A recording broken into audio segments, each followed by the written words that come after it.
Good evening po sa lahat. Go ahead, Brother Franklin. You may turn on your camera.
Magandang gabi po mga kapatid. So tayo po muli ay mag-aaral ng ating pong ah, gabi-gabing pinag-aaralan na devotional books, God's Amazing Grace. And ngayon po ay July 1. Ang ating pong speaker ay si Sister Daniela Rose. So bago yan, tayo ay magkakaroon ng opening song and opening prayer ng ating pong Zoom ating days.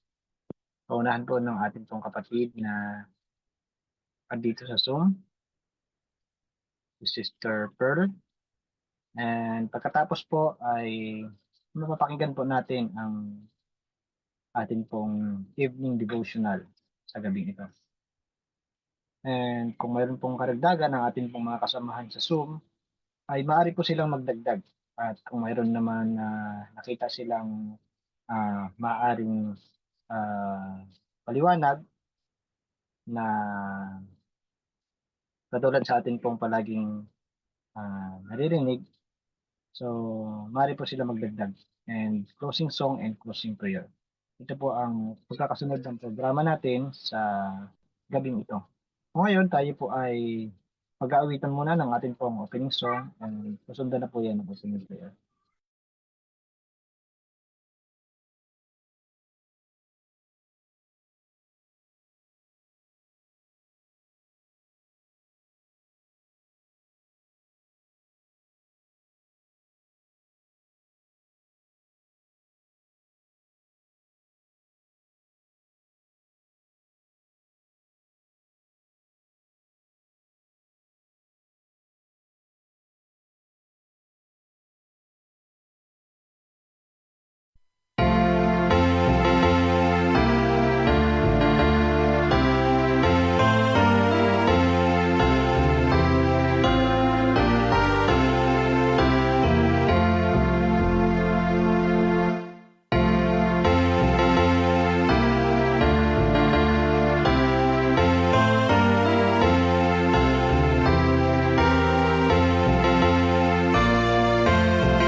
Tayo po ay manalangin.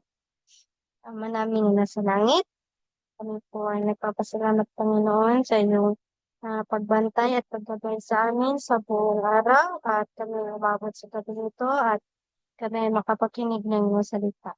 Panginoon, sa aming pagsisimula ng aming devotional sa gabi nito, bigyan niyo po kami ng makalangit na kaalaman na maintindihan namin ng iyong mga salita at manatili ito sa aming isipan na maging gabay namin sa pang-araw-araw namin pamumuhay. Maraming salamat din po sa mga biyaya na inyong pinagkaloob sa amin. Tawad po sa aming mga kasarang nagawa. Ito lamang aming iniling sa pangalan ni Jesus. Amen.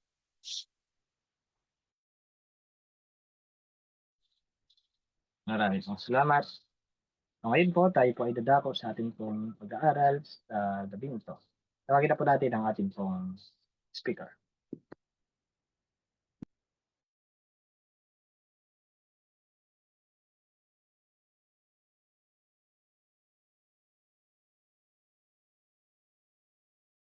Mapagpalang gabi po sa ating lahat and welcome na muli sa ating daily evening devotional at purihin ang Panginoon sa kanyang kabutihan na tayo na muli ay makakapag-aral ng kanyang mga salita. At ang ating pag-aaralan ngayon, it's July 1, entitled From the Beginning. So tunghayan po natin ito, at makikita nyo po sa aking likuran ang ating screen na atin pong babasahin ito ng malinaw at sa tulong ng Panginoon, atin po itong maipapaliwanag na naayon sa kanyang kalooban. So sinasabi dito sa ating key text sa 2 Peter chapter 1 verse 21, the prophecy came not in old time by the will of men, but holy men of God speak as they were moved by the Holy Ghost. So dito pa lang makikita natin na yung nagtuturo po ito sa propesya at mensahe ng Biblia ay hindi ito gawa-gawa lamang ng tao, kundi ito yung mga propeta na pinatnubayan po talaga ng banal na espiritu. At makikita natin dito na yung ipinapahayag nila ay ang salita ng Diyos. Na kailangang nating paniwalaan at mapagkakatiwalaan talaga mga kapatid na mensahe sa atin at nagpapabanal sa buhay natin.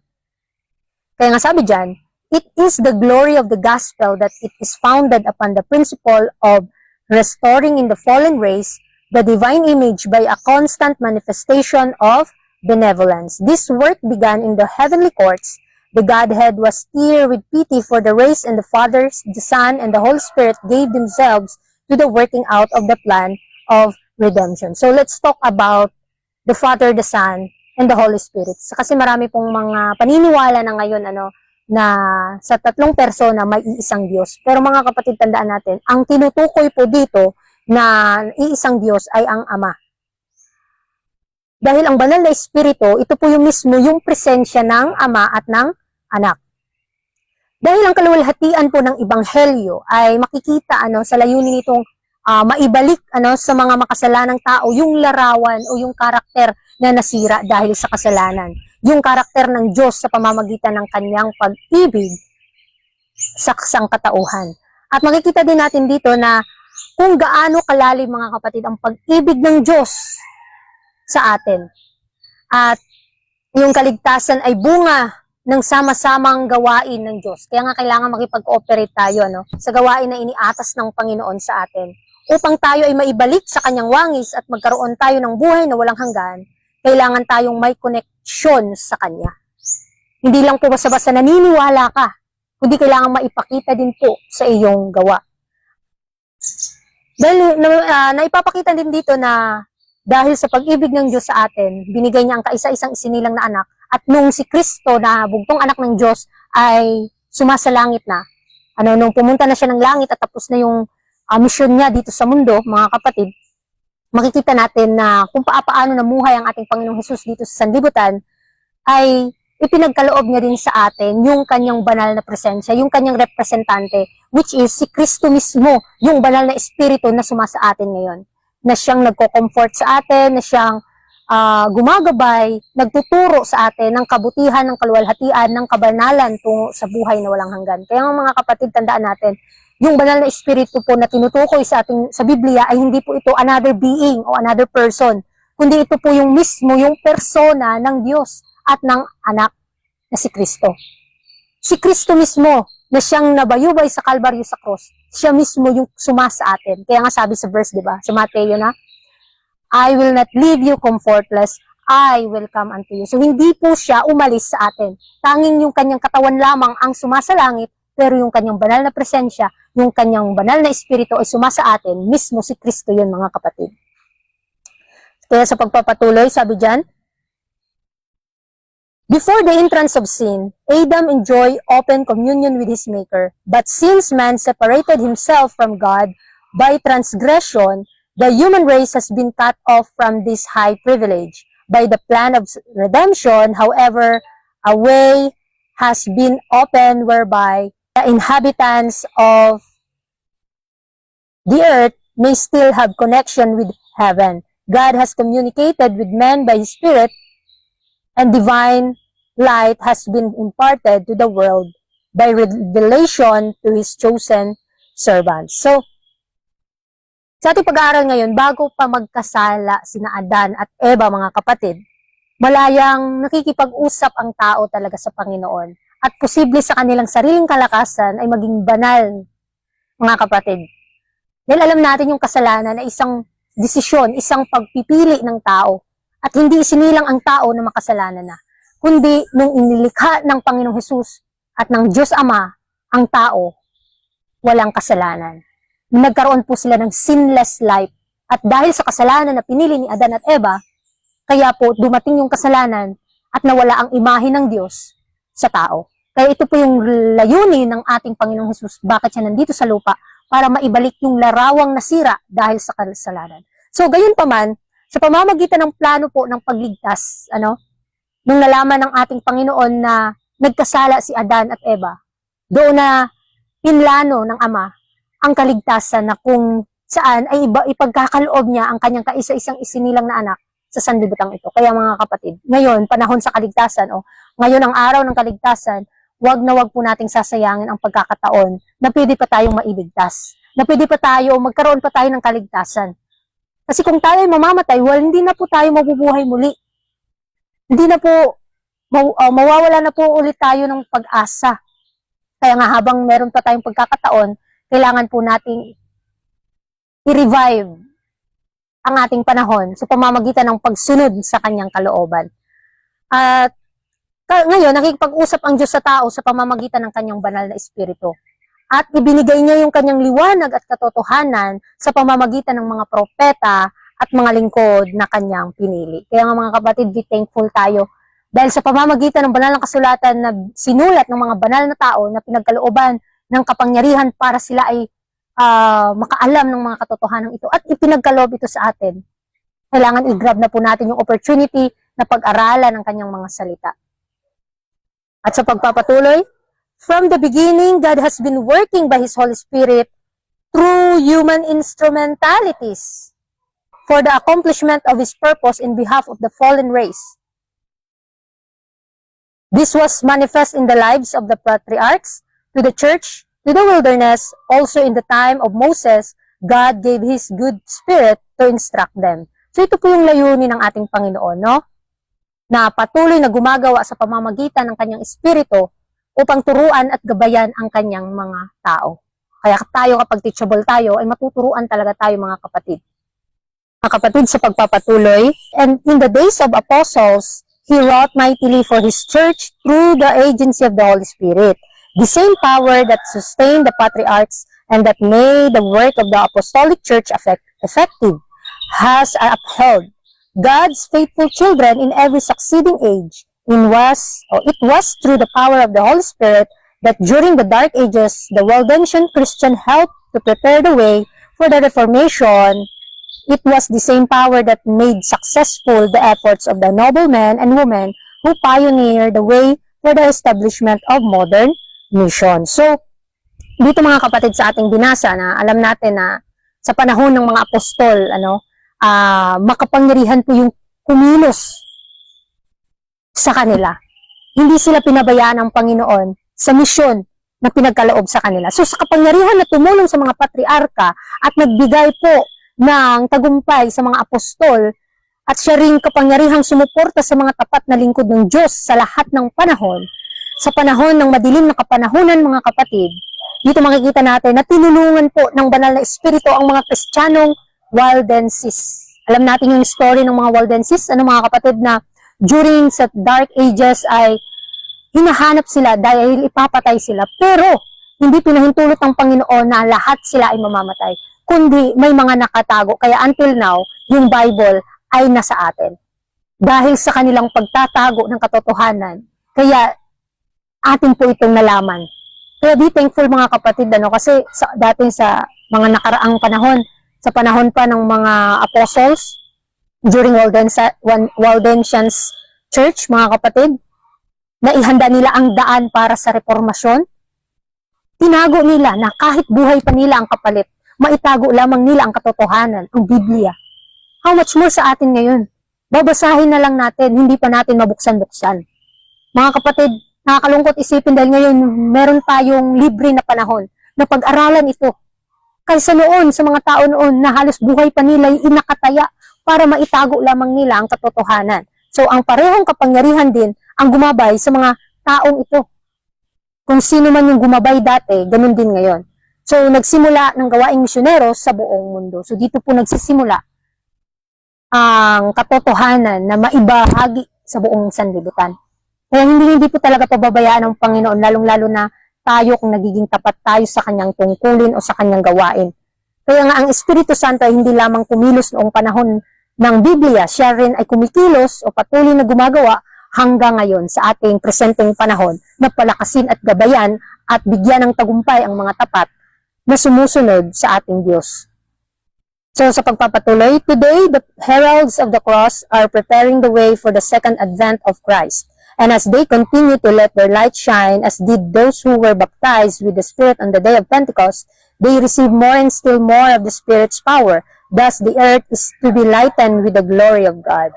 So ngayon, sa ating panahon, makikita natin dito na nangangaral tayo ng Ebanghelyo. At sa ating pangangaral nito, hindi natin kaya itong maibahagi kung wala ang banal na Espiritu. Alam natin kapag nag-aaral tayo ng salita ng Panginoon, dito natin makikita na gumagabay din yung Panginoon sa atin, mga kapatid. Kaya nga nalalaman natin ang mga bagay na ito dahil sa Kanya, dahil sa biyaya Niya. At kailangan maipaliwanag natin at maihanda natin ang ikalawang pagparito ng kaisa-isang anak ng Diyos dito sa sanlibutan na punong-puno ng kasalanan. Na tulad ng mga alagad noong Pentecostes, lalo silang pinagkalooban ng kapangyarihan ng banal na Espiritu. At matatanggap din po natin yan ngayon sa ating panahon. Na kung mabubuhusan na tayo ng huling ulan, huling buhos ng banal na Espiritu, tayo ay magpapakita ng mga kapangyarihang hindi maipaliwanag. Na mas marami pong madadala sa paanan ng Panginoon bago masira ang pinto ng awa. So sa pamamagitan po ng kapangyarihang ito, ang mensahe po ng Diyos ay aabot sa buong mundo. At dito po makikita natin na lalaganap sa buong mundo ang tunay na mensahe na walang halong kasinungalingan. Kaya nga mga kapatid, tandaan natin, sa ating pag-aaral ngayon, in the beginning pa lang, sa pasimula pa lang, pinlano na ng Panginoon yung mga mangyayari dahil alam niya yung mga posibleng mangyari kung magkakasala ang tao. Kasi binigyan tayo ng freedom of choice. Ayaw ng Panginoon na tayo magkasala. Pero dahil binigyan tayo ng freedom of choice, choice ng taong magkasala. At yun na po ang kahihinatnan, consequences ng pagkasala ng una nating mga magulang. Kaya tandaan natin sa gabing ito na ang Espiritu ng Diyos, ang Espiritu ng Kanyang biyaya ay sumasa atin, anuman yung ating gagawin, anuman yung ating gustong gawin, nawa ay maluwalhati natin ang Kanyang pangalan. Dahil pinlano na po ang paggabay sa Kanyang mga tapat hanggang sa Kanyang pagparito. Nawa, bigyan tayo ng kaalaman, ng katwiran, ng kabanalan ng buhay habang tayo naghihintay sa pangalawang pagparito ng ating Panginoong Hesus. Kaya mga kapatid, maraming salamat sa inyong pakikinig at muli magandang gabi po sa ating lahat and God bless.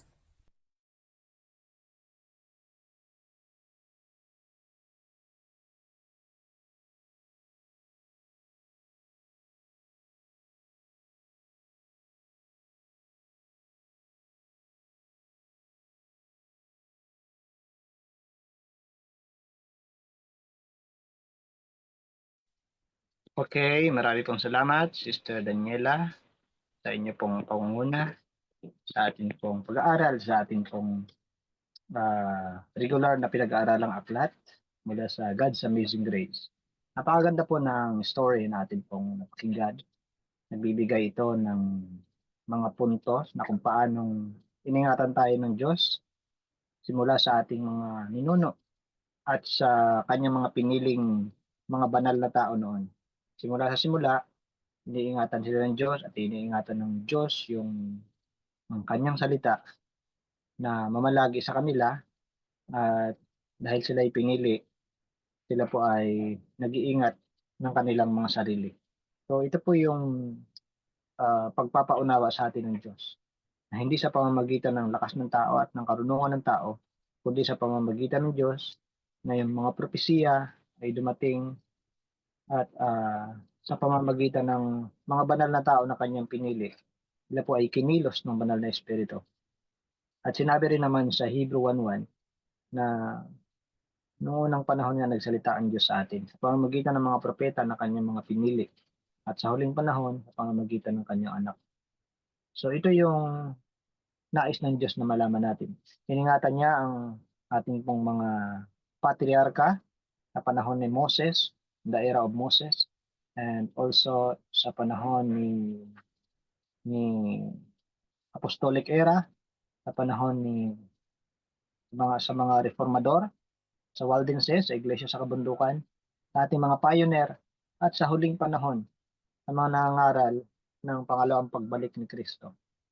Yung banal na espiritu na tinutukoy dito, basahin ko po yung ano niya, yung kanyang original, yung pinagkunan niya. Kasi ito, ang sabi dito, this work, it is the glory of the gospel that it is founded upon the principle of restoring in the fallen race the divine image by a constant manifestation of benevolence.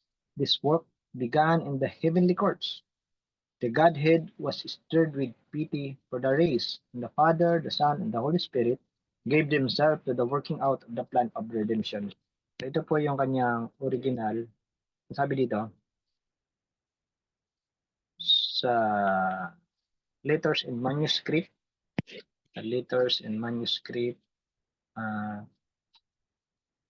1901 paragraph 8, paragraph 10. Ang karugtong niya ay, in order to fully carry out this plan, it was decided that Christ, the only begotten Son of God, should give himself an offering for sin. What line can measure the depth of this love? So ipinapakita sa atin yung lalim ng pag-ibig ng Diyos sa pamamagitan ng pagpapadala sa kanyang anak. So ito pong binabanggit sa atin ng Godhead. Nung ang ama at anak ay gumawa ng yung plano ng pagtubos, ang representative po niya ay ang kanyang banal na espiritu. Binanggit po dito sa karugtong na paragraph, sa paragraph 4. Sabi sa atin, God gave His good spirit to instruct them, and in the days of the apostles, He wrote mightily for His church through the agency of the Holy Spirit. Hindi po sila pantay, kundi ito po yung kanyang representative para po pangalagaan yung kanyang mga tapat na lingkod upang sila ay maging dalisay sa kanyang harapan, at sila po ay tulungan niya hanggang sa panahong ito yung kanyang salita ay naingatan sa pamamagitan ng kanyang mga piniling lingkod. So ito po yung ating pong ating pong pag-aaral sa gabi ito patungkol po sa pag-iingat ng Diyos. At alam natin na sa panahong ito, ang bayan ng Diyos, tayo po ang bayan ng Diyos na yung last church sa panahong ito na iniingatan ng Diyos, at tanggapin po natin ito. At hindi lang yon, kundi po yung ating kahandaan din naman sa pangalawang pagbalik ng Panginoon. At kung tayo po ay magpapatuloy na pagliliwanagin natin ang ating ilawan, sinabi sa atin, tayong lahat na nabautismuhan sa Espiritu, kung paanong binautismuhan ang mga alagad sa panahon ng Pentecost, tayo daw ay tatanggap ng higit pang liwanag, higit sa tinanggap ng mga apostol. Kung sila nagpagaling ng mga may sakit, nagbangon ng patay, ng hula, nagsalita ng iba't ibang wika, tayo po ay higit nabibigyan ng karagdagang kapangyarihan. At ito po yung binabanggit sa Revelation 18, thus the earth is to be lightened with the glory of God sa pamamagitan po ng kanyang pagbibigay sa atin at sa pamamagitan din naman ng ating pagtatapat. So, sino pa po ang mayroong karagdagan?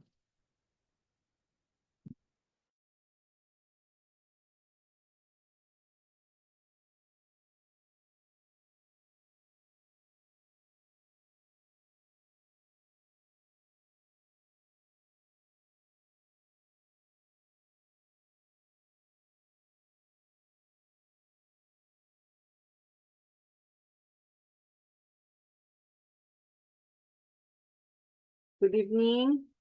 Good evening po sa lahat, sa mga nakikinig sa atin, nanonood sa atin sa Facebook Live.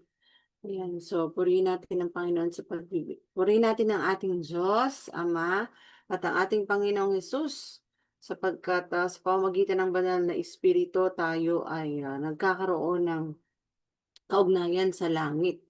At na pagkakalooban din tayo ng gabay at sapat na biyaya para tayo ay katulad ng mga propeta at ng mga lingkod ng Diyos noong unang panahon, tayo man din sa ating kapanahunan ay maging epektibo, no? Sa paggawa sa bukid ng ating Diyos na pinaglilingkuran. So, wag nating aksayahin, no? Yung kanyang yung special power, no, through the Holy Spirit na pinagkakaloob sa atin para maging effective din tayo na kamanggagawa ng Kristo.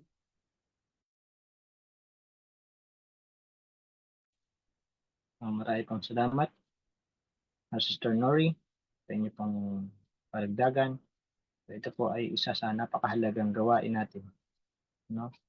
Yung ating pong, kasi sabi sa atin, kung tayo po ay palagi namamalagi sa Panginoon, yung ating mga karakter ay magiging katulad din naman sa karakter ng Panginoon. So, sa pamamagitan ng ating buhay, marami tayong mga natututunan na salita ng Diyos. So, atin po itong lakaran at huwag nating sayangin yung pribilehiyo na sa atin ay binigay ng Diyos. So, habang nagsasalita si Sister Daniela kanina, narinig ko na sumasali sa worship natin yung mga cicada. So, kahit wala silang mga bunganga, sila po ay pumupuri sa Diyos. Sumasabay sa ating pong pagsamba. So, ganon din po sana tayo. Tayo po ay binigyan ng Diyos ng lakas, ng bunganga, ng karunungan, at higit yung katotohanan na hindi alam ng iba. So, sana po ay lalo tayo magpuri sa Diyos. So, ngayon, sino po ang may karagdagan pa po ba? May karagdagan po ba ang ating mga kasamahan dito sa Zoom?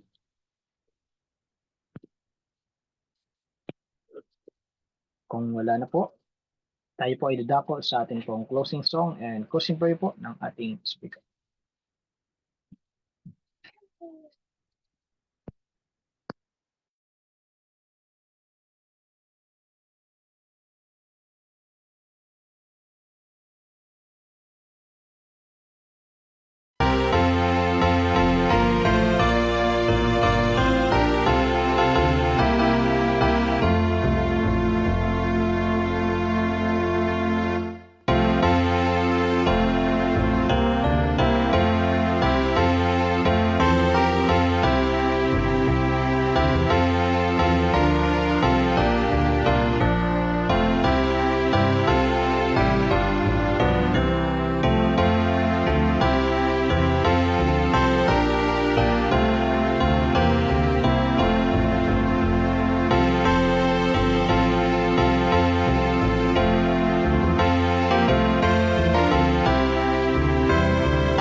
Shall we pray? Our most gracious, kind, loving Heavenly Father, we are so thankful, O God, for the Holy Spirit's guidance and the wisdom that you always give us.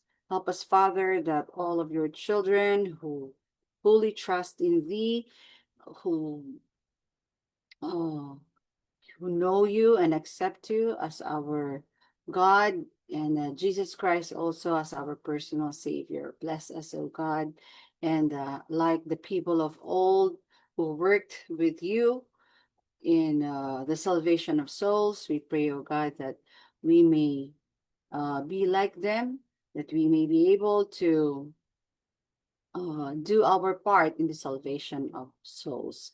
Please forgive us from our sins and please take care of us as we slumber tonight, as well as our loved ones who are not with us and all of the children who are trusting and faithful in thee. In Jesus' name we pray. Amen.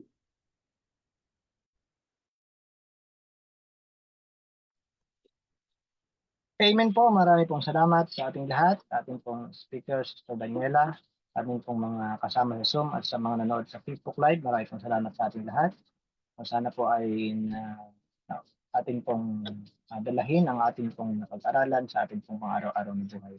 Bukas, meron po tayong morning devotional, alas 5 ng umaga. At sa parehong oras po sa gabi, alas 6 hanggang alas 7 ng gabi. So, God bless po sa ating lahat.